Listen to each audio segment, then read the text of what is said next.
If you saw my other Alright, so this is perception of fairness versus reality. Flyers blamed, divers outperformed. So this is probably going to be talking about season 2 and like the metas that evolved from season 2.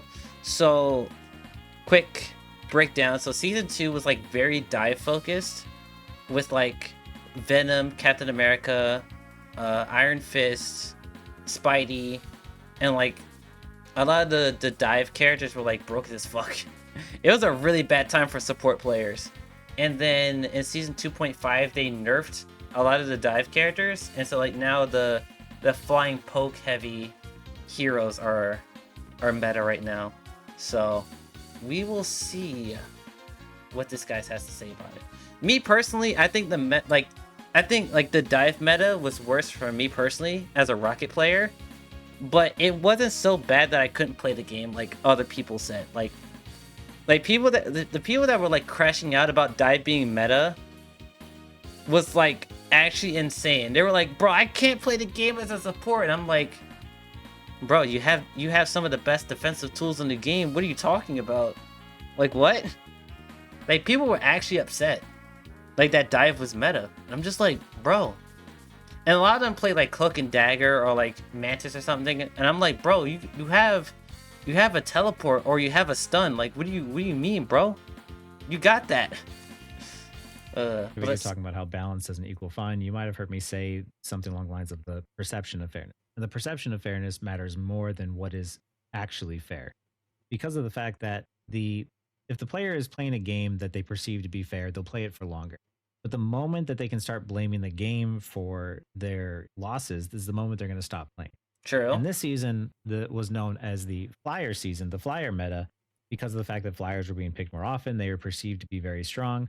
When in all actuality, if you look at the data here, the flyers, even though they performed generally above average, were not the highest performers in this season.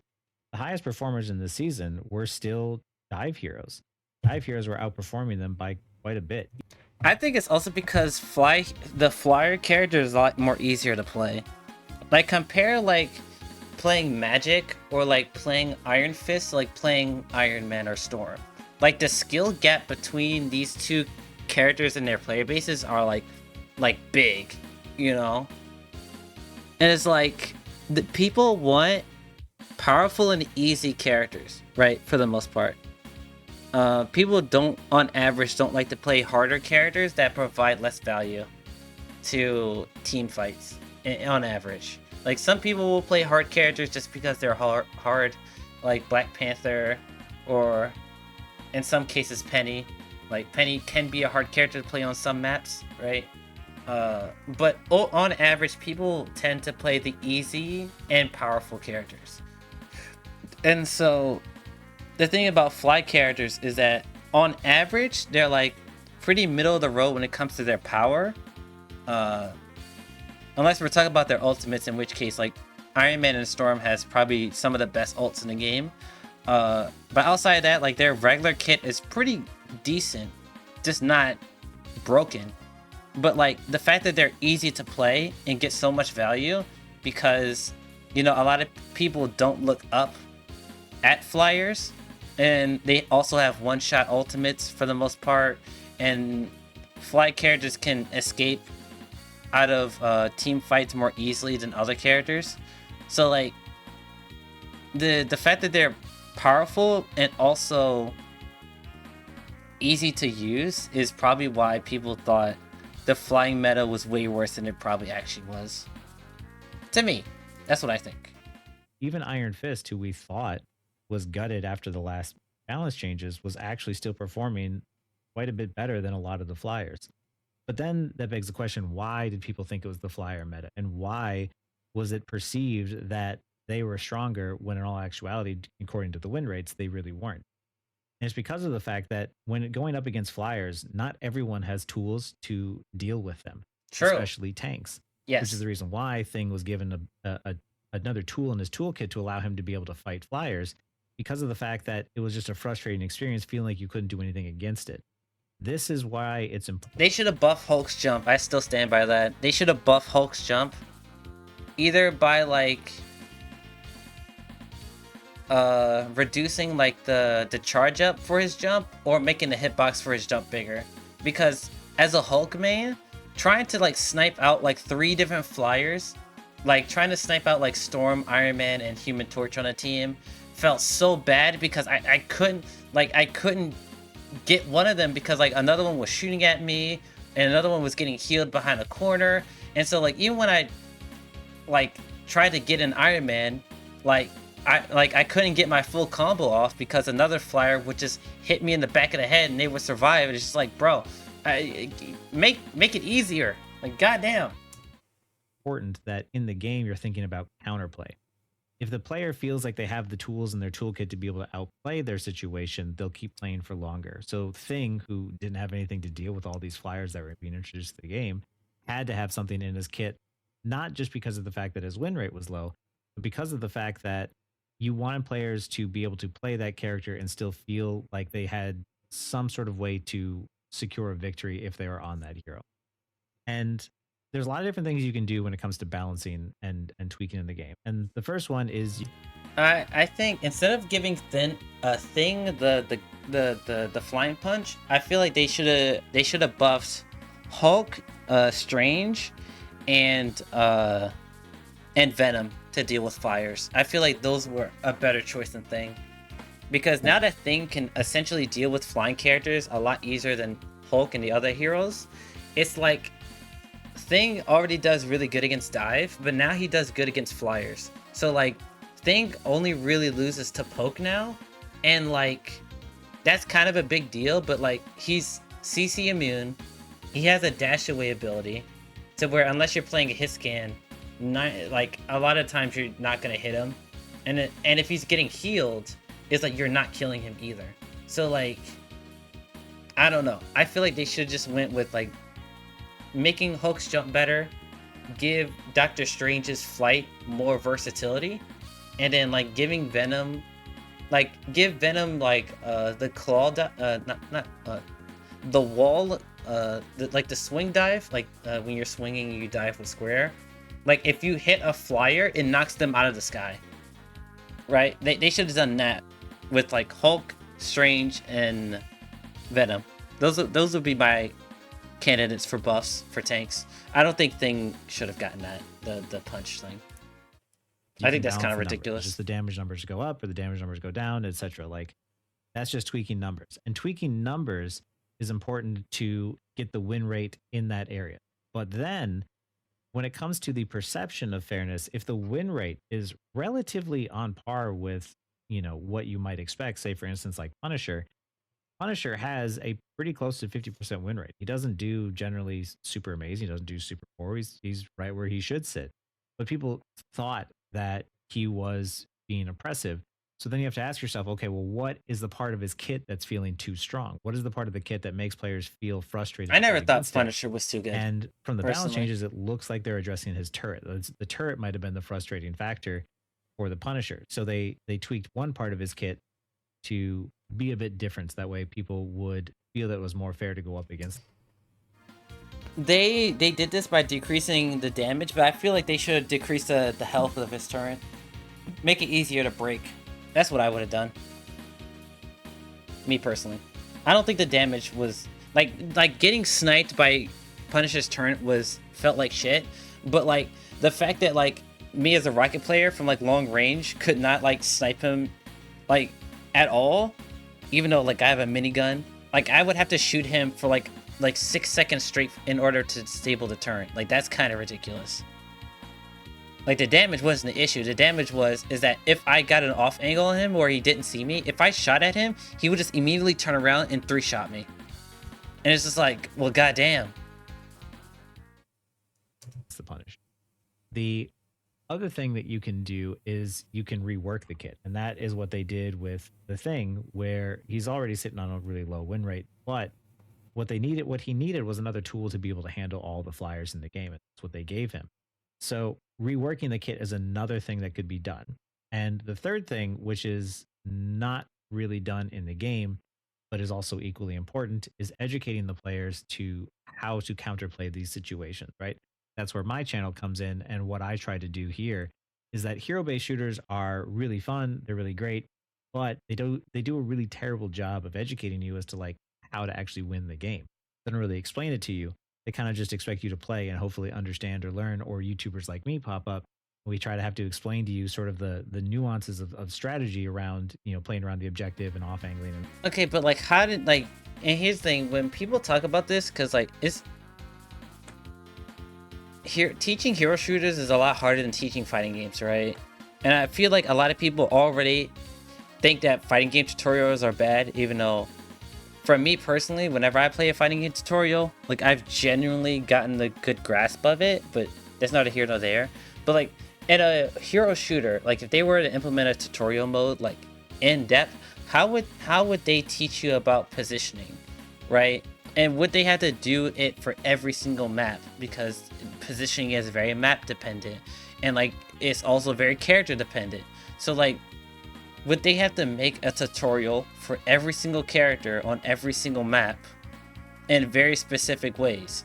And then you hop into a regular match, and then what the tutorial taught you just doesn't work out, because on average, people would actually look at the tutorial and be like, oh, this is the most likely place for them to hide or something like that, and they just get blown up for it. So it's like, how do you teach people these concepts without it like immediately blowing up in their face, or like them being able to digest it, you know?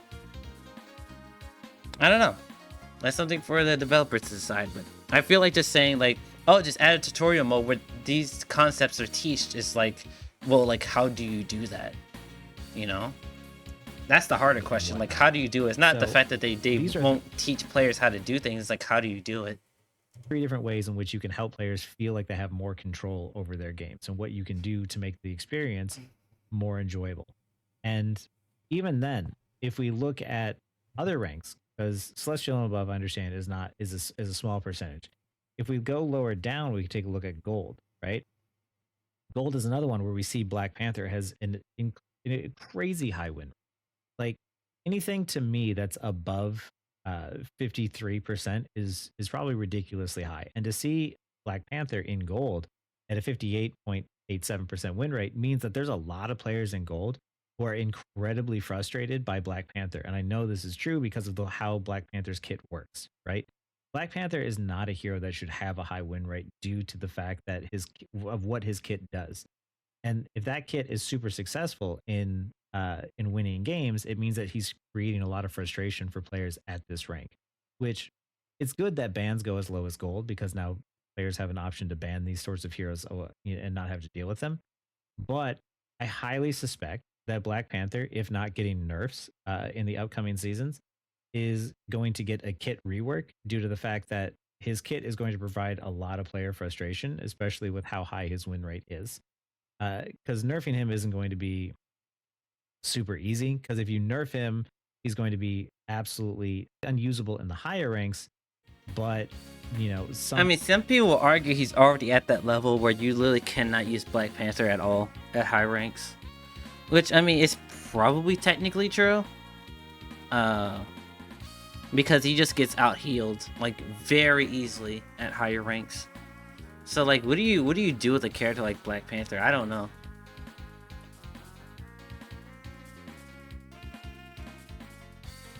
Like me personally, I would love to see a meta where Black Panther and Spider-Man are meta. I would love to see it, just to see the crash out from players all around the player base. I would love to see that. Thank you everyone for making it this far into the video. Just gonna take a quick break to do some shoutouts. First, shoutouts to my friends' channels. Please consider checking them out, as they provide a variety of content, so at least one of them will have something that you'll enjoy. Second, if you live near the York, PA area, please head down to Ready Up Gaming Lounge. It's a place where gamers from every genre can come together and play in a comfortable and chill environment. They are open from 11 a.m. to 8 p.m. every day and hold dedicated events every week. For my channel's interest, they run Fighting Fridays, where for $5.30, you can play a multitude of fighting games with various players. They have big games like Street Fighter 6, Tekken 8, and Super Smash Bros. Ultimate, but they also have niche games like Dragon Ball FighterZ, Guilty Gear Strive, Rivals of Ether 2, and more.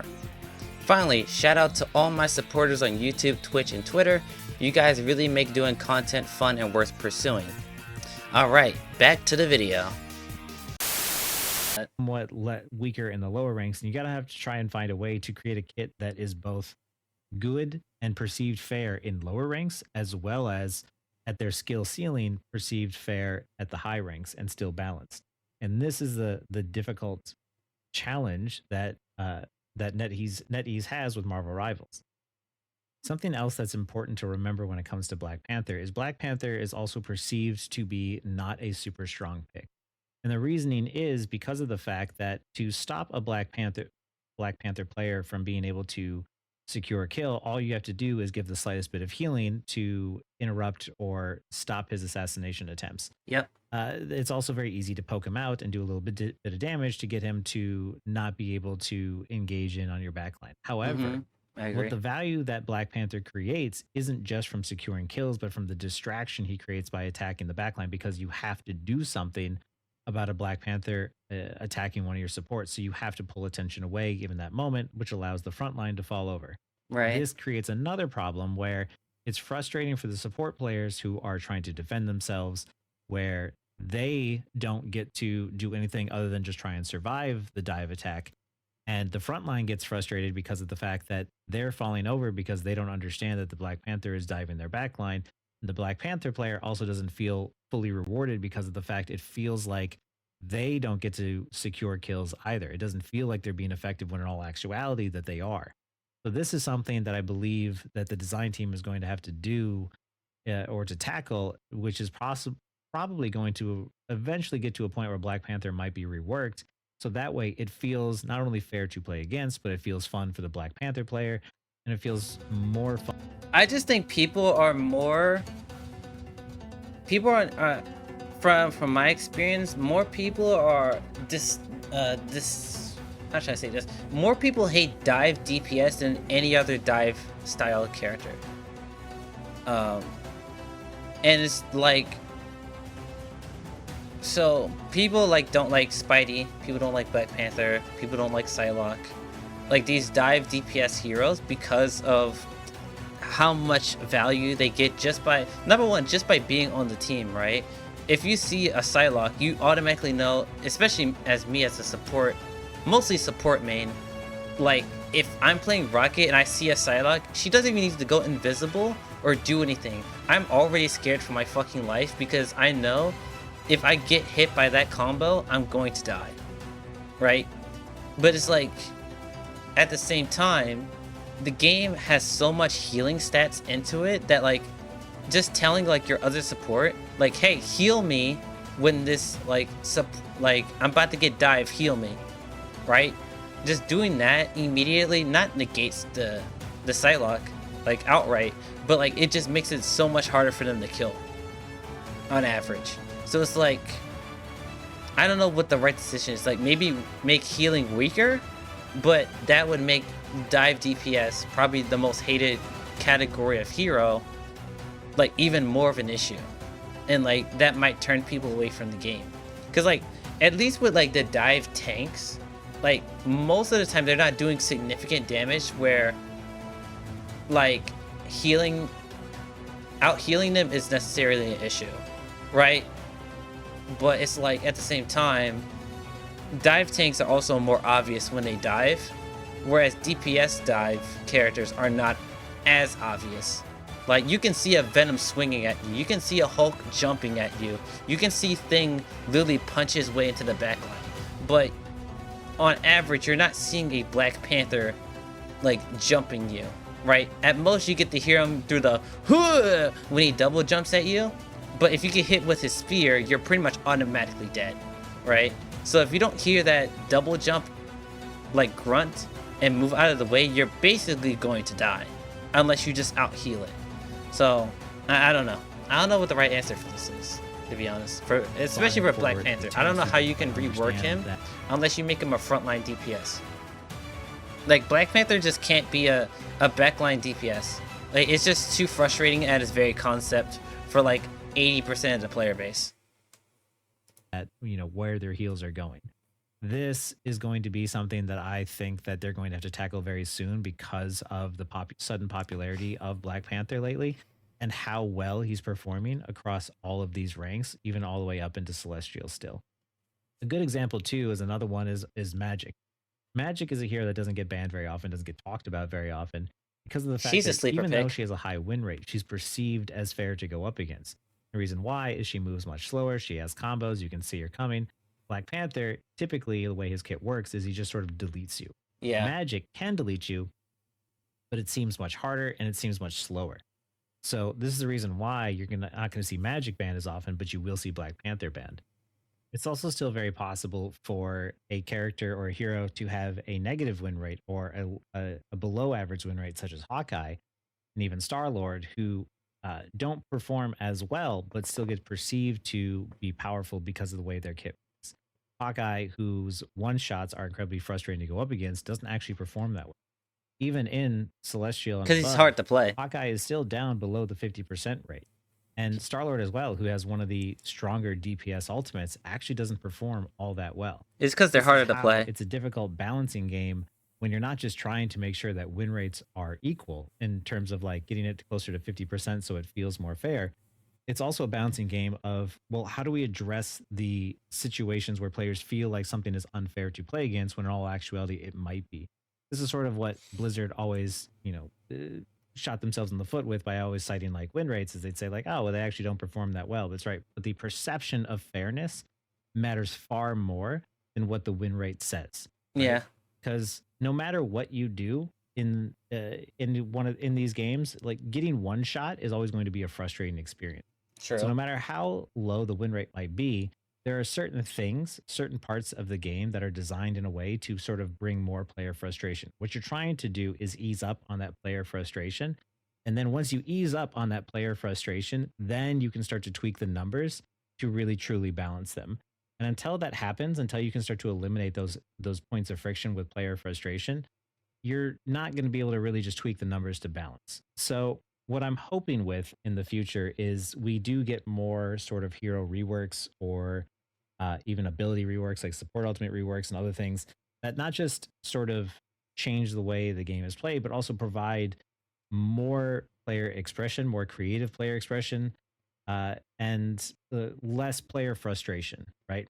The ideas that I've had when it comes to like the support ultimates, everybody always thinks that like, oh, well, then you're just going to make DPS ultimates super strong. I don't want DPS ultimates to just get team wipes. What I want is I want to make sure that if Luna ults and she ults late, or if Inviswoman ults and she ults late, that even though she missed out on saving her teammates, perhaps she could still use her ultimate in a secondary way to help her other teammates who are still alive secure more kills and hopefully turn the fight back around.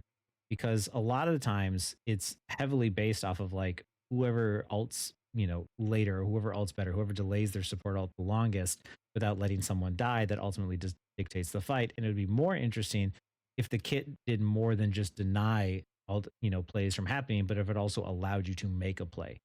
This is where you get more opportunities, more choices, not just for the support, but also for the people playing against the support. And this to me is healthy because of the fact that then you would just have a better player ecosystem where you are easing up on areas of frustration and you're giving everyone more counterplay, but more options. That's Players fair like to to say. have choice. They like to feel like there is choice. And when it feels like there isn't choice, that's when they get bored and that's when they leave. So balancing isn't just about win rates. Banning heroes is not just about what is strong. It's about what feels oppressive to go against and what is unfun to go against. The reason But this is also character specific, right? A lot of people, on average, I would say, are probably like either they're one, like they only play like one character, or they play like a maximum of like 3 to 4 characters, and like it's probably like one of each role, and then maybe like another one in like the same role, right? So like if I'm a support player, I play all roles for the most part, but I'm mostly a support and tank player. Let's just say I was like a rocket main. Like I only played rocket no matter what. Like my matchups between like characters like flyers wouldn't be that great, and so like my perception would be like, oh, the flyer, like if there was any flyer that was like above average, like in terms of usability, I would say like, oh, that's oppressive, right? But like for someone like who's a hella main, it's just like, oh, I just snipe flyers out of the sky, and it's just like the people that are like a nuisance to me is like the supports that can just like heal through my headshots, or dive tanks that can literally just like eat at my who can just eat up my shots and like go immediately for their combos, right? So like it also depends on what player we're talking about, right? Are we talking about what is it more difficult for support players, or like, I know you can't do like specific like uh things for specific player bases. Like you're not gonna like rework like freaking like I don't know, like Magneto, just because like the Star-Lord players don't like when their ultimate gets absorbed up. Like you're not gonna do that for like that specific. Like it has to be like a wide problem. But like even in that example, like Star-Lord players might hate Magneto and want to ban Magneto because they directly like get countered in some aspect, and like they're like, dude, Magneto is so oppressive, he's the best tank in the game, like they should nerf Magneto. And it's like, well, on average Magneto is like, for a majority of the player base, not a huge deal. Like he's a pretty good character. But like for Star Lords, it's just like, well, he just like deletes my ultimate, like what am I supposed to do, type thing. So like this is like a really hard thing to do.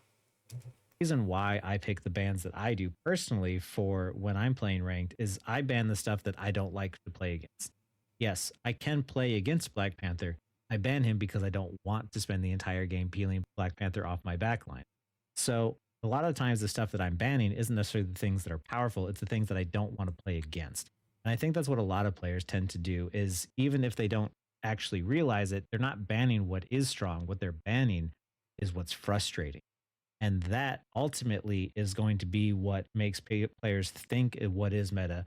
But then you're going to have the sleeper pick, Magics and Iron Fists out there that are performing better than the Flyers. And no one's going to have any idea because of the fact that Magic is less frustrating to go against as, say, a tank like Captain America or Thing than you would be if you were going up against a Storm or an Iron. Dude, the fact that Rocket's win rate is so fucking high is crazy. Like, goddamn, I remember back in season 0, his pick rate was not that high. A lot of times when I'm talking about balance in a game, I'm mostly talking about the perception of fairness more than I am talking about the win rates. Win rates are easy to adjust. Tweaking numbers makes win rates go up and down. What isn't easy to adjust is making sure it feels fair in the environment and in the game. What feels fair is far more important than whether or not it is strong. Because as you can see, Magic performs relatively well across all the ranks, but no one perceives Magic. People just don't like speedy characters. That's it. They just like, think of all the characters that people find frustrating. Black Panther, Spider-Man, Psylocke, mostly from the DPS category, like Scarlet Witch.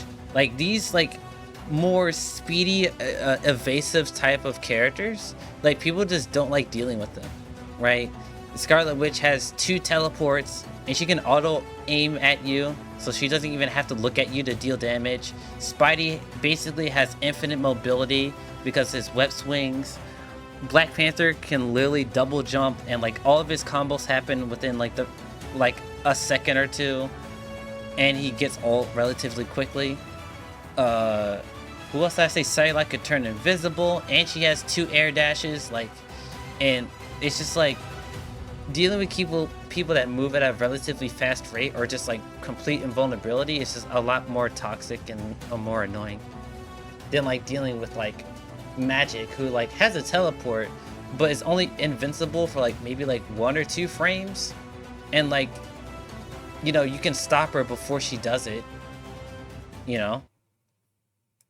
Magic to be unfair or unfun to play against. And that to me is a sign of a healthy hero, is one that performs well, but also feels good to play against. Magneto, I think, is another tank that is a great example of a kit that feels strong, feels powerful, but also feels fair. And I think that's important. And what I want to see a lot of times in these hero shooters is I don't want to see win rates go up and down or things get tweaked to be stronger or weaker. I want to feel as if it's fun to play against. That to me is what matters more than anything, because that would help the health of the game in the long run. Anyway, if you found this, Yeah, I overall agree with this. But I just think inherently some character designs are just going to be more toxic than others. And so you're going to run into a situation where, especially with more revivals, releasing characters every month is like, how do you make characters unique without having some form of their kit being toxic? You know? It's just that you're just going to run into that inevitability where a character is just going to be annoying to deal with just because they need to be different in order for people to play them or find interest in them. Ugh. God, that was really long. About 2.5 hours in.